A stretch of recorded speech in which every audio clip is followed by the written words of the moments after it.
Lena isn't someone who gets her feelings hurt easily. At least, that's what she thought before Kara Zoel proved her wrong. The past few days went by like a blur. They have moved deeper into the Martian territory and closer to the outlawed border. She had spent most of it sleeping and recovering from her captivity. Luke has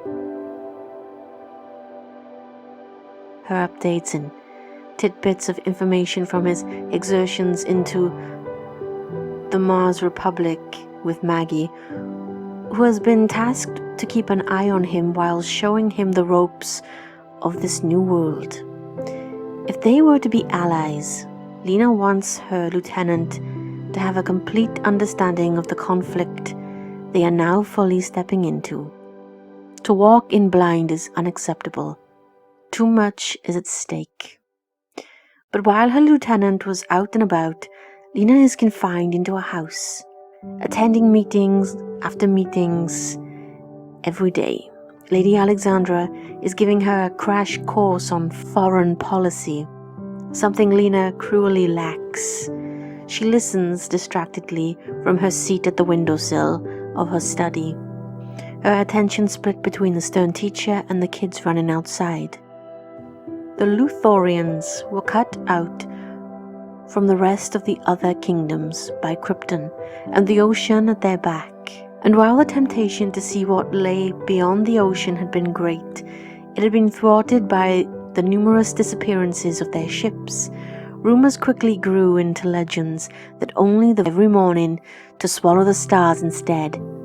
Their fishermen never went beyond the horizon, where they couldn't see the lighthouse anymore in fear of falling into the void, never to be seen again.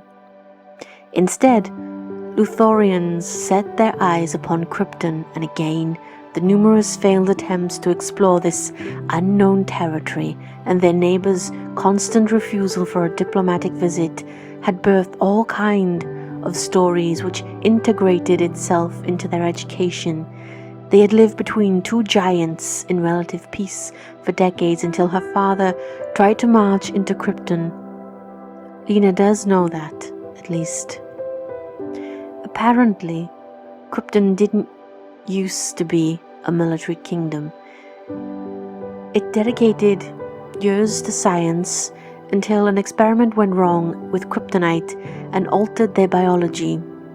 It had been a token of peace of a century-old Luthorian king until the Kryptonian discovered its destructive powers and asked their king to never dig it up out of the sea again for fear of retribution. They had been reclusive ever since, keeping their secret close to the chest. Only their skin had been affected. They could feel pain, but their skin couldn't be harmed and didn't bruise. Other than that, they were very much like anyone else. Lena sighs and rubs the bridge of her nose, listening to Lady Alexandra weave again the political push and pull between Krypton and Daxam, an ancient colony of Krypton that went rogue 50 years ago. Lena learns that a few Daxamites share Kryptonians' particular biology through intermarriage, and had spent years trying to steal their secret by incorporating more Kryptons into their kingdom by marriage, sometimes by force, so that they could also benefit from. But even if the topic is fascinating, Lena can't stop the jittery feeling from overtaking her leg, tapping her foot rhythmically against the wall. She hasn't been outside for days, and as nice as this house is, she feels like she's traded one cage for another. She looks out towards the window and drowns out Lady Alexandra's voice. Both the Mars Republic and the Outlaw Territories didn't have armies until a few years ago. The woman clears her throat and stops, irritated. "You are not listening." Lena tears her eyes away from the window. It frustrated her how she couldn't go outside without being escorted. Lady Kara told her it wasn't safe, but as the days go by, Lena wonders if her not being allowed to leave this house is more for their protection than hers. "No, sorry, I've been cooped up in here for days." Even though Lena feels like their relationship is rather cordial, Lady Alexandra still looks at her with a scowl on her face. Lady Kara explained to her the relationship she had with the knight, and Lena thinks that Lady Alexandra, being her future sister-in-law, doesn't really help her in case. If anything, it seems to give her even more incentives to figure her out and glare daggers at her.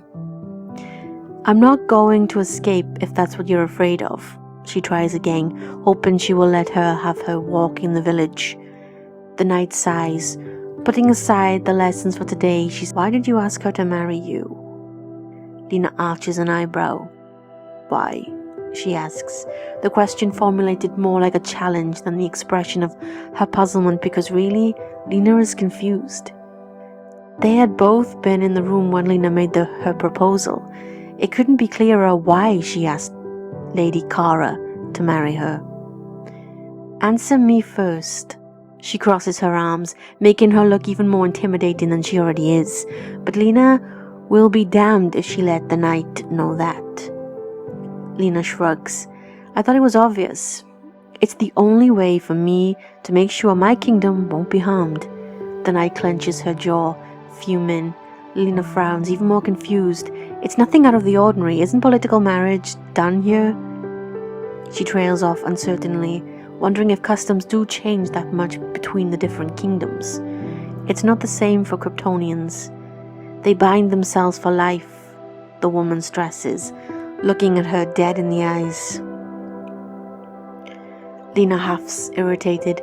For the past few days, they were all having these conversations where Lena had completely felt left out due to her lack of knowledge of Kryptonian and Martian customs and other things Lena had been too isolated to know. She has never felt as alien as she is feeling now. She feels like they forgot that for the past 10 years, Lena only learned how to best kill a Kryptonian. She is trying so hard to learn all these new facts. These obvious facts people look down on her for not knowing. Great, isn't it, that the purpose of marriage, to create an everlasting peace between two factions for eternity, till death us do part? Listen, I don't know why you are so shocked about this. It's been done over and over again. Kryptonians don't believe death breaks a bond. If anything, it reinforces it. They don't cheat. They don't remarry. Lena takes a breath and looks back out the window. She can't let herself get worked up over this. She closes her eyes and puts her forehead against the cool window, letting the sun warm her face through the glass. Why would it be so important for Lady Kara's sister in all but blood to tell her this and try to hammer it home? Why would she insist on the fact that Kara couldn't be with anyone else now but her? Lena suddenly looks at the stony knight, who looks back at her with sad eyes. She already has someone, hasn't she? Lady Alexandra remains silent. It's enough for Lena to confirm her thoughts. She really can't do anything right now. She really can't do anything right, can she? She can now add Lady Kara to the long list of lives she's destroyed. This may just be a political marriage to you, Lady Kara's sister spits, showing more passion and tenacity than Lena has ever seen from her. But for Kara, this is life-changing. It is spiritual. You already took her choice away. Don't take that too.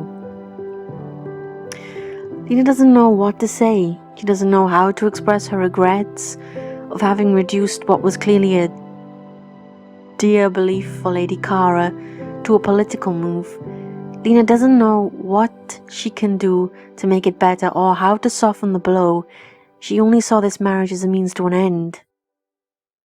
I understand duty, and I understand your position, the knight concedes before her eyes narrow threateningly. But if for any reason you hurt her more than you already did, I swear, Luther, I will have your life. With that said, Lena watches her leave, and to think Lena thought they were somewhat getting along.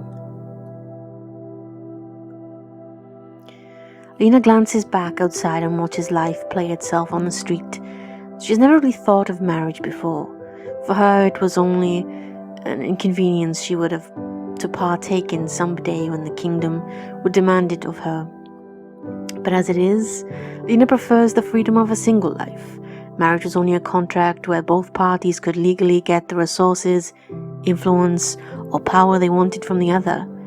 Marriage didn't involve feelings. At least not for royalty, and especially not for her. Lena had been told relentlessly that her role was to be married off into another house of the Luthorian kingdom. She learned to view it as a necessity and a power play, rather than the great love often depicted in the stories maidens whispered at night. Serving in the army had thankfully put a temporary hold to that expectation. All that she had to worry about was to stay alive. And yet now, after hearing how important this ceremony was to Kara, Lena feels guilty. She did exactly what her mother had wanted to do with her. Lena only thought of this as a political move and didn't take into account what Lady Kara felt about this. She didn't know she had also been playing with Lady Kara's feelings. It hadn't been her intention. A knock at the door suddenly brings her back to the room, to that old smell of books and scented candles arranged throughout the study. A second one echoes into the room and Lena sighs. She stands and goes to open the door, revealing the one who has been occupying her thoughts more and more lately. Lady Kara smiles shyly, fidgeting at the door. Princess Lena. Hey. Hi, Lena responds, surprised and amused by the sheer energy pouring out of the woman before her. Ever since Lena's proposal, Lady Kara had been in and out of the house Lena was staying in, never staying too long, always in a hurry. It made Lena wonder if the Kryptonian was avoiding her. I haven't seen you in a while. I know, I had to prepare for the ceremony. It's going to be a huge celebration for the resistance. Of course. Lena had seen from her window the whole village begin the preparation for their ceremony, bouquets of flowers, chairs and tables being carted away. Would you... Kara pauses, unsure or embarrassed. Lena doesn't really know. It makes her want to apologize for the obvious discomfort she has put the woman in. Would you like to accompany me to the garden and see the preparations? Alex told me you were feeling a bit trapped. Yes, I'd love that. Lena steps out of the study and loops her arm into the surprised Kryptonian's arm. Lena wanted to see the playful, confident woman who wasn't afraid to banter with her, who felt free to tease her or talk some sense into her when she had been a jerk. All right. She watches Lady Kara stammer before taking pity on her and begins to walk toward the front door. They pass blushing maids on their way, and Lena can't help but tease them by pressing Lady Kara's defined arm closer against her. Nothing beats the feeling of the sun caressing her skin. It feels like being hugged by warmth and enveloped into the light. A tangible presence always on the skin, a protector thawing her iced bones after a long day spent in a cold castle. pretending to be made of ice when she only wanted to lie under the sun. It felt like running through open fields with messy hair, shaking with uncomfortable laughter. It felt like spending long hours training outside and feeling the joy of hitting bullseyes every single time, or the easy camaraderie with her company, challenging each other to silly games. The sun feels like freedom, and Lena closes her eyes and turns her face toward the sunlight, soaking up every bit of warmth she can, trusting her betrothed to guide her and not let her fall. I'm sorry, I never meant for you to stay in that house. No treaty has been signed yet, and up until we are bound, you remain in danger. Even here, you made yourself powerful enemies. Krypton is all over looking for you. Lena hums, the sun no longer the only one to be able to warm her. I can imagine. Lena presses her cheek softly against her betrothed clothed shoulder and makes the decision to take the first step. She has to at least try to make this binding meaningful. Just Lena is fine. Sorry? She leans against the table, guarded. You don't have to follow protocol. I feel like no one really does here, so call me Lena, it's fine. Oh, all right. She watches Lady Kara stammer before taking pity on her and begins to walk toward the front door. They pass blushing maids on their way, and Lena can't help but tease them by pressing Lady Kara's defined arm closer against her. Nothing beats the feeling of the sun caressing her skin. It feels like being hugged by warmth and enveloped into the light. A tangible presence always on the skin, a protector thawing her iced bones after a long day spent in a cold castle, pretending to be made of ice when she only wanted to lie under the sun. It felt like running through open fields with messy hair, shaking with uncomfortable laughter. It felt like spending long hours training outside and feeling the joy of hitting bullseyes every single time, or the easy camaraderie with her company, challenging each other to silly games. The sun feels like freedom, and Lena closes her eyes and turns her face toward the sunlight, soaking up every bit of warmth she can, trusting her betrothed to guide her and not let her fall.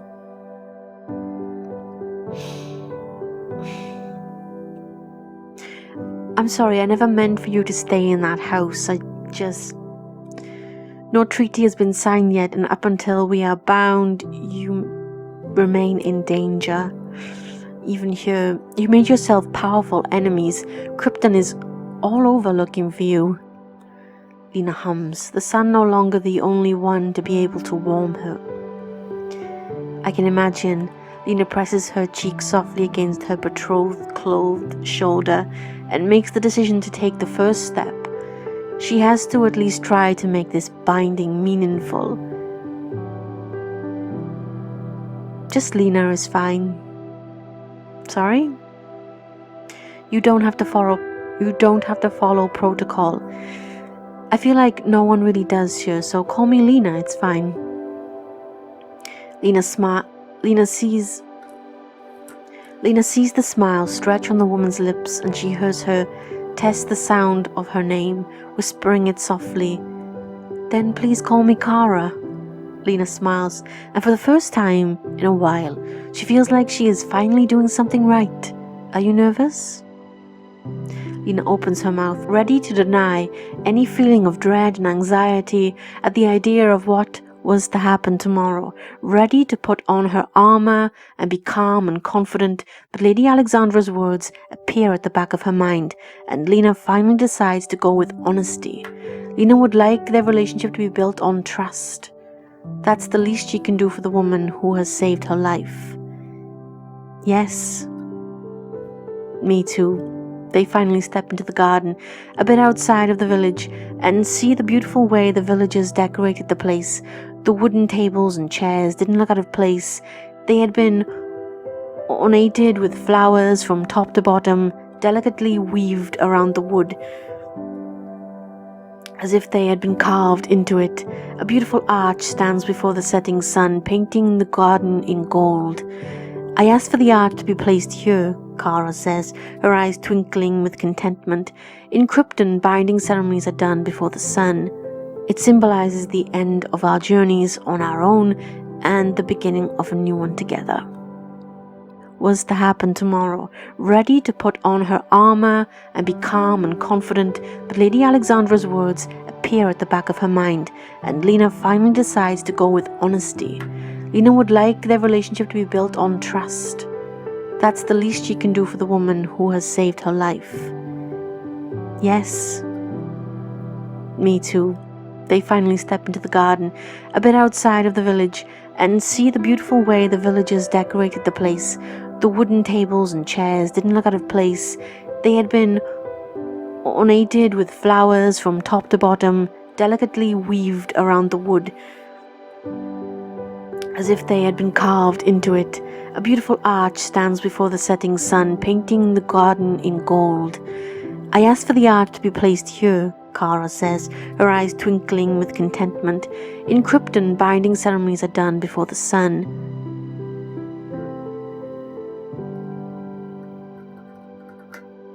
It symbolizes the end of our journeys on our own and the beginning of a new one together. Lena nods, mesmerized, watching the sun, pale in comparison to Kara's brightness. Kara made her feel things she couldn't explain. This woman was simply riveting. Lena now understands why Lady Alexandra was so protective of her. There's innocence and candor shining in those blue eyes that makes Lena want to fight anyone who would dare diminish that light. I never thought that day would come so quickly, Kara chuckles. I just imagined it differently, I guess, she says wistfully, and Lena feels like she can't breathe. I'm sorry, Lena whispers and looks away. Your sister explained to me how important this ceremony is to you. Don't apologize, I understand why you did it. You needed to protect your people, and I mine. Kara sighs, and Lena looks back toward the woman who gazes toward the arch with a frown, with a faraway look. I wished my parents were here, you know? Lena nods, she feels the same. I'm sorry about your parents. I'm sorry about your father, Kara replies solemnly, burdening herself with the responsibility of her father's death. Lena slips the hand resting on Kara's arm into her hand and holds it in reassurance. Holding the burden together, she hopes Kara understands that it wasn't her fault, any of it. War had a way to take away those dear to the heart and leave those left behind with memories and void shapes days in their place. I'm sorry your mother can't be here, Kara says. Lillian Luther isn't my mother, Lena confesses. Kara faces her, surprised. I am King Lionel's bastard daughter, Lena excels. They couldn't erase what happened in the past, but if Kara wanted a support or someone to count on out of this ceremony, Lena would gladly give it to her. Listen, I know tomorrow will be about politics and war and alliance. I want to promise you my friendship. Circumstances led us here, but we can decide on how we go forward. I'd like for you to be my friend, Lena says sincerely, eager to leave her own mark into this new future. Kara beams, facing her. Yes, I'd like that very much, she says, and squeezes her hand in return. Lena smiles wide with joy before seeing the face of her betrothed finally fall, looking at something behind her. The smile so bright just a moment ago transformed into a frown with conflict and heartbreak battling in her blue eyes. Lena looks over her shoulder and sees a man waiting at the entrance of the garden, tall and strong, oozing stability and virtue, the figure of a true knight. Kara clears her throat, fidgeting on her feet. Lena, this is Sir James, the woman stammers as the knight finally makes his way to them. He stops in front of them, nodding his greetings. Lady Kara, Princess Lena. What are you doing here? I thought you were with Kal. Lena watches the conversation unfold, retreating slowly to the shadows, observing the tension between these two come to life. I heard of a wedding, he says, charmingly with a grin on his face. I just wanted to participate in the celebrations, he trails off, still never taking his eyes off Kara, and offer my congratulations, of course, Kal-El's too. Kara nods sadly. He's not coming? I'm sorry. There has been another wave of attacks lately. They are making preparations to withstand a second one. Kara smiles pleasantly. Yes, of course. Sir James was looking at Kara as if he knew the pain her betrothed was in, deeply familiar with the hurt Lena had no idea about. Lena watches them both interact, and it makes her realize how her stroke of genius, the political move she had been so proud of when she came up with it, threw a wedge between these two people. He was the person Lady Alexandra had been alluding to. He was the one Lena forbade. He was the one Lena forbid to offer love, comfort, and safety to the beautiful woman, soon to be her wife. Lena has to go. She has to leave. She can't bear the weight of that burden anymore. Not tonight. It's getting dark. Maybe we should go back, she says quietly to the two figures, suddenly remembering her presence. She sees Kara blush before expelling a breath and composing herself back together, ever the charming and helpful creature. Of course, Princess Lena, she puts a hand at the small of her back, guiding her forward, and nods to the knight, who nods back. Sir James? Kara takes her leave with a nod. They walk down the path before Sir James's voice resonates in the silent garden. Wait. Time stops. Kara turns back toward the knight. Lena feels her hold her breath in anticipation, but Lena doesn't turn around. She will let them have this moment.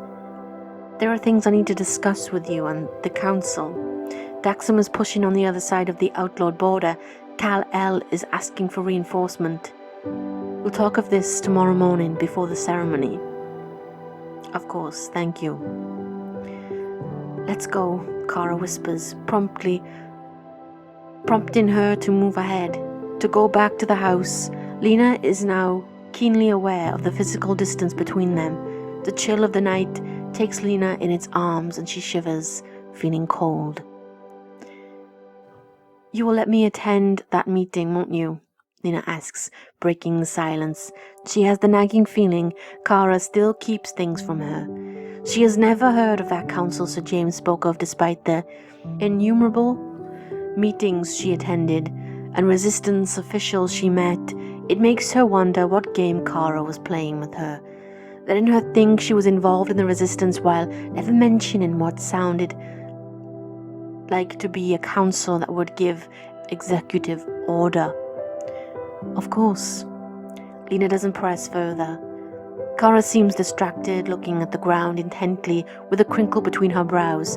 Lena will let this play out, and she'll act depending on if Kara finally figures out the role she wanted Lena to play in this alliance, now that they are betrothed. They arrive at the threshold, and Lena stops. Kara looks up, surprised to be there already. Thank you for showing me the garden. It had felt nice to have that conversation with the blonde. Lena felt like it brought them a little bit closer. Kara blushes. You're welcome. I'll see you tomorrow. I'll come and get you for that meeting. Lena smiles gratefully. I'd like that, thank you. Kara fidgets, nervously passing her hands through her hair. Lena waits, enjoying watching her fluster. Well, good night. Good night, Lena replies, watching Kara nod one last time before she leaves towards her quarters. Lena opens the door and greets the few maids still in the foyer, busy with the preparations for tomorrow. Before she can retreat to her room for the night, one of them speaks up. Princess Lena, Lady Alexandra and Lady Maggie are waiting for you in the study. Lena nods her thanks and deviates from her initial trajectory to go to the study. As she opens the door, she sees 3 ladies waiting there for her. Princess Lena, says the one Lena doesn't recognize, a beautiful woman with blonde hair and kind eyes. I am Lady Eliza Danvers, Alex's mother and Kara's guardian. Oh, Lena lets out, unwillingly surprised, and looks furtively at the passive face of Lady Alexandra and Maggie's encouraging one. Hi, it's an honor to meet you, Lena curtsies, years and years of strict teaching and etiquette suddenly coming back. She wished she had better clothes than that simple dress, used more for comfort than formal meetings. Oh, please don't, Lady Eliza says, walking promptly toward her and taking her hand. None of that here. We are going to be family. Lena nods, speechless and a little perplexed at the beginning of the mocking smile she sees on Lady Alexandra's face. Lady Eliza wanted to do some robe fitting, Maggie said, motioning to the arrays of robes on the other side of the room, with a curtain brought for her to change behind. Lena sees the smile fully stretch on her betrothed sister's lips. Well, I'll let you have your fun, she says in a way. Fun had to be the last word to describe what was about to happen. Maggie, come get me when you are finished. I'll be kicking Luke's ass in the courtyard. Will do, love. The woman takes her leave and Lena sighs. Lady Eliza shakes her head at her daughter's antics and smiles eagerly at Lena. It's so lovely to meet you, dear. Excuse my daughter, she never had the patience for this type of thing. Lena is surprised. Lady Eliza sounds genuinely excited for the ceremony. Lena wonders if Lady Eliza knew the truth about this marriage and just decided to ignore it. Maggie makes herself comfortable in the armchair near the fireplace, while Kara's guardian hands her the first dress out of many. Here. Lovely. Take this dress and go and change. I'll help you with the laces. Lena lets herself be swept up in the woman's excitement, smiling genuinely at the oohs and ahs uttered by this new ray of sunshine, fully invested in making her the prettiest bride ever. Lady Eliza helps her put on the robe while recounting anecdotes of her girl's childhood. Maggie participates from time to time in making fun of her wife and sister-in-law. It wasn't anything Lena thought she'd experience one day, ever. To see this look of pride and awe directed at her every time she stepped out of the curtain, to show how her figure fit in her wedding dress, hers.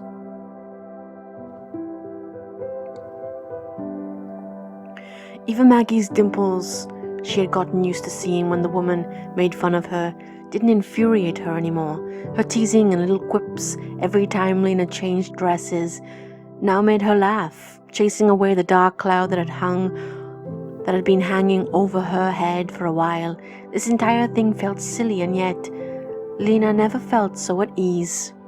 Lena steps out from behind the curtain for what feels like the 100th time. She twirls a bit, looking at the way the dress flows around her leg, waiting for Lady Eliza's thoughtful opinions and Maggie's responding jokes. Nothing. Lena looks up expectantly at the two women who stare at her, speechless. What? I think that one's perfect, dear, Lady Eliza says with a watery smile. Oh. Lena walks toward the mirror and admires her reflection. The long-sleeved white dress hugs perfectly her figure, a perfect mix of dark red vela and white lace, with gold embroideries on the bodice. Yeah, Luther, Maggie nods, walking towards her, admiring her from different angles. The first time I saw you, I didn't think you could clean up this nice. Lena laughs. The first time you met me, I had just got out of a month-long captivity and jumped into a moat to escape. Lucky for you, Kara was here to make you seem more impressive. Lena shakes her head, chuckling softly. Lady Eliza appears behind her and Lena meets her eyes in the mirror. You are beautiful, dear. Lena blushes, running her hands on the gold embroideries. I'll go get Alex, Maggie says, walking toward the door before she stops. Lena looks at her curiously. You got a lucky star following you, Luther. You can't do better than Kara. Lena nods and gulps. She goes behind the curtain to take off the dress, feeling Eliza's nimble fingers at the back undo the laces. She waits, dreading the conversation she was sure to have with her future mother-in-law. Lena liked her, and she didn't want to hear the disappointment Lady Eliza was feeling about her being the one to marry her daughter. "Don't listen to them," Lady Eliza says instead. I know they're giving you a hard time, but I'm glad it's you." "What makes you say that?" Lena whispers. Lady Eliza hums soothingly. "I know my Kara. She's kind, selfless, and has the biggest heart I've ever seen. But she can be brash and destructive when she thinks she hasn't done enough or feels guilty. She tends to give her all to others and what she thinks is right despite her feelings." She sighs. Lena waits with a pounding heart. "Call it motherly instincts, but I feel like you are a good match for her. You remind her that there is more to life than duty, bravery, or heroism. Sometimes it's okay to want things only for yourself. You remind her that her life belongs to no one but her, won't you?" Lena nods, feeling a lump in her throat, tears welling up in her eyes. "I will." Lady Eliza smiles and squeezes her shoulder gently. "Here you go, my dear." Lena feels the bodice become loose. "I'll see you tomorrow," she says before stepping out of the room. Lena doesn't sleep that night. She goes to Luke's room in the middle of the night and sits at the foot of his bed, Luke looking at her confused, before going back to sleep. Lena brings her knees to her chest and waits. She waits for the sun to rise, hoping that being near her best friend will appease the mad fluttering of her heart.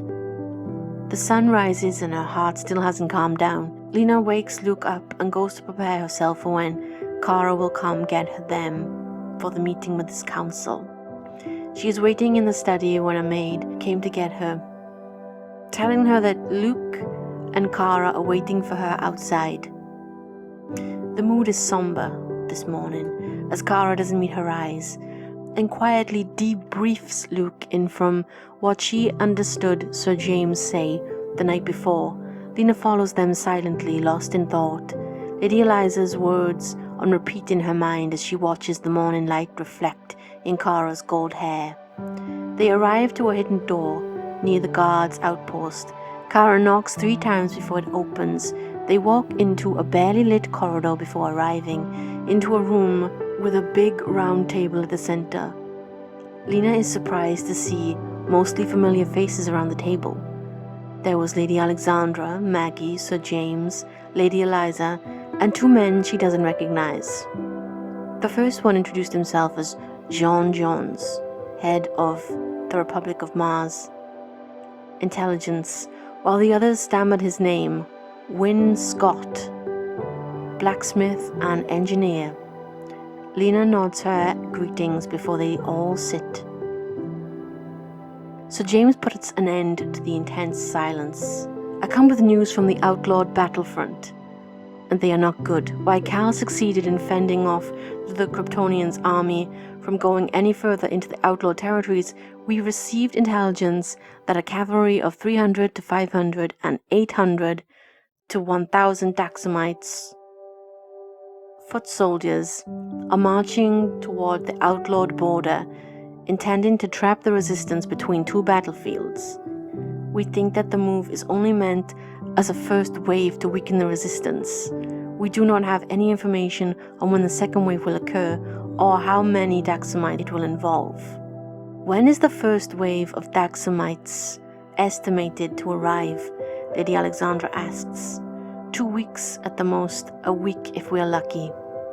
"How reliable is that information?" the head of the Mars Republic Intelligence asks, deep in thought. "The number of Daxamite footmen may vary, but otherwise they are already on their way. Our spy told us they left 2 days ago from Daxam's capital." "Kal needs reinforcements." Kara suddenly intervenes, a determined look on her face. "We are not ready," John Jones said, like he already argued this point with the Kryptonian before. "Neither were the outlawed territories, and yet they have been fighting on and off for more than 4 months, defending the border. We no longer have the manpower to support a strike like this, Kara. All our soldiers I've already been commissioned to defend the several key passages we share with Krypton. The President will never authorize this." "Then make him," Kara hisses angrily. "If you don't, there is a high probability that Kal's army and what's left of the outlawed forces will fall, and then there will be nothing to stop them from marching here." The argument halts to a standoff. Lady Alexandra rubs the bridge of her nose and sighs, sharing a look with her sister. "Kara is right, John. If they fall, we all fall." "I hear you, but Mars Republic's defenses are already at its minimum. We can't send any more cavalry. I can ask for 200 to 300 pikemen and maybe 800 footmen at the most, but it's all I can give." "What about archers?" Lena asks. Everyone looks at her silent. "Don't you have crossbowmen?" "Not really. Maybe 100, 200 at the most. Not enough for a battalion." "You don't need a battalion to make a difference. 200 archers is enough if you know how to place them and when to attack." "What do you have in mind?" Kara asks, looking at her for the first time.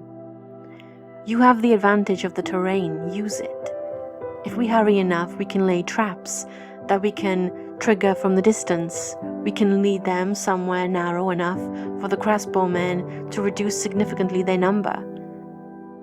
The best would be for the archers to be on high grounds.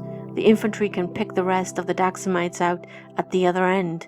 Lena knows it's not standard formation, but she quickly learned that there weren't rules in warfare, only survival. "That's dirty. I like it." Maggie winks at her, all smiles. Jean looks at her appraisingly. "You would lead the charge?" Everyone waits with bated breath. Luke straightens on his chair. And Lena is the captain of the Luther Royal Archers. Archery was her turf. Lena nods. "Yes." "You'll be on the front line." Kara frowns with a hint of worry in her voice. "Archers usually are. We attack first," Lena replies. "What do you need?" Lady Alexandra asks, looking at her without the perpetual scowl, but a spark in her eyes, proof of her interest. "As many archers as you can. I'll need at least 100 footmen, with pavises for defense and to help the archers reload. Crossbows and a longbow for me, if it's possible. Mine has been confiscated." "I can do that. Win quips for the first time." Lena smiles. "And thousands of arrows. As many as you can. Flammable ones too." "On it." Wynne smiles widely, the joy of a challenge shining bright in his eyes. He scribbles notes furiously on a paper, nearly jumping out of his seat in excitement. "Luke can explain to you what I need. I'll have to see the terrain first before formulating a plan, but I'm confident that we could take out most of their cavalry and reduce their infantry by a third after the archers launch their attack." "How do you know it will work?" Sir James asks. "It's not like you have kryptonite to help you," he adds, narrowing his eyes. Luke stands abruptly. Lena puts her hand on his arm, asking him to sit back down. Once Luke is seated, Lena stands, tired of being ridiculed, tired of being belittled, and made to feel like she didn't have a place at this war table. She looks at every one of them, meeting their appraising eyes, smirks, and curiosity dead on. "I've been fighting Kryptonians for more than 10 years, Sir James. 6 of them without kryptonite, and with fewer soldiers, and even worse odds than this, so yes, I'm fairly confident we can make this work, with or without kryptonite." Lena arches her brows, making her point across while Sir James glares at her. "But shouldn't you be focusing on getting us kryptonite?" he continues. "After all, you've only been brought here for this. Your marriage only stands on you being able to provide us with kryptonite." "James," she hears Kara say in mourning, but the man doesn't stop and puts his hands on the table, towering over her from across the room. "We might win the battle, but if you die on the battlefield, we'll lose the war." Lena nods. James had a point. She wasn't safe from danger, even here in a relatively safe place. In the long run, she had to put her hands on the kryptonite. However, not participating in that battle against the Daxamites might as well cost them the war. I see your point, Sir James. If you can find someone better qualified to lead a handful of barely trained archers against 10 times their number without them ending up all dead, then I will leave for the Luther Kingdom at first light tomorrow. But in the off chance that you can't, there is also no point for me to put my life on the line, getting kryptonite only to deliver it to an army that's been crushed because they didn't have enough manpower to defeat an enemy at their back. Lena stresses. You are right, Kara says to her and quickly looks away, fiddling with her thumbs. But we can't risk you, Lena. We need kryptonite. Lena nods and feels herself deflate. Indeed, that was her main purpose here. She looks across the table. Her eyes meet Lady Eliza's, who smiles encouragingly at her with patience and confidence. Confidence in her, shining in her eyes. Lena turns toward Luke, who looks at her curiously. Lena watches the shock quickly followed by horror and anger appear in his eyes as he realizes what she is asking of him. No, he says categorically. You will. What's happening? Wynne asks, confused like everyone else. Luke stands next to her. I'm not leaving you, he whispers, but his anger makes his voice loud enough for everyone to hear. I need you to. Time is against us, and I'll need someone on the inside for when I'll come. Luke eyes the rest of the table warily before looking intently in her eyes, silently pleading her to change her mind. Look at what happened the last time we went our own way. We got framed and sentenced to death in less than a month. What you need is someone to watch your back. I will. They both turn to Lady Alexandra, who smiles softly. Luke's jaw drops to the floor. Lena is speechless. I thought you didn't like us, he stammers, confused. Lady Alexandra scoffs. It doesn't mean I want either of you dead. I watch her back, Luke, I promise. We all will, Lady Eliza adds. You are both members of the Resistance now. Lena looks towards Kara, who smiles at her, wide and confident, nodding vigorously along. You will need someone to help you reach Luther's kingdom undetected, Maggie says to Luke, and then meets Lena's eyes with warmth and something akin to respect in her eyes. I'll be his guide, Princess. The title sounded more like a term of endearment now than the insult it used to be before. We'll take a few men with us. It'll be a piece of cake. Everything's settled then. Princess Lena will lead the archers, while Luke will head to Luther's kingdom. Jean-Jean resumes. Let's all rest before the ceremony. You'll all leave tomorrow at first light. Dismissed. It's a flutter of movements, everyone having something to do to prepare for the ceremony this evening and the departure tomorrow morning. Lena stands there, still a bit tongue-tied, overwhelmed by the sudden support they got from everyone. Still in a bit of a daze, Luke guides her toward this house they are staying at for her to get prepared. As soon as she crosses the threshold, she's taken away by numerous maids who take care of her till she is finally ready. This is it, Lena whispers as she looks at her reflection. She smooths for the 100th time the beautiful dress Lady Eliza gave her. Feeling her hands tremble slightly, Luke suddenly comes in, ready to walk her to the ceremony. I never thought I'd see the day you would get married, he says in lieu of greetings. Lena exhales. Me neither, to be honest. He stands next to her, both watching their odd reflection, showing them an image they never thought they would get to see one day. Are you nervous? Immensely. Whatever happens, I have your back, you know that, right? Lena nods, taking his hand in hers, drawing a bit of his courage into her. The rings are done exactly the way you asked me to. Thank you, she says distractedly. He nudges her shoulder, bringing her back to him. Come on, Lena. I know you. There's something bothering you. It's just, she sighs, feeling confused and hopeful and afraid all at the same time. Lady Alexandra told me something. She said how important the ceremony was for Kara, and after everything that's happened today, I guess I want to make it special for her. I don't know, she chuckles derisively and presses a moist hand onto her forehead. Luke takes her hand away from her forehead and holds it still. Lena wonders if he can feel them tremble. You, the cynical lover, he states softly with a smile. I know, Lena bursts, frustrated. Of all days she has to be in tune with her feelings. Today had to be the day. It doesn't make sense, but somehow it just makes me hope for more. I don't know what Kara thinks of this, but I just want to try to have that too. She feels tears well up in her eyes. I'm going to hug you, all right? She nods, burrowing herself in his embrace. Have you told her this? No, only that I wanted us to be friends. He burst out laughing. What? Are you kidding me? I'm your friend, but her? He trails off, shaking his head. She looks like she could be way more.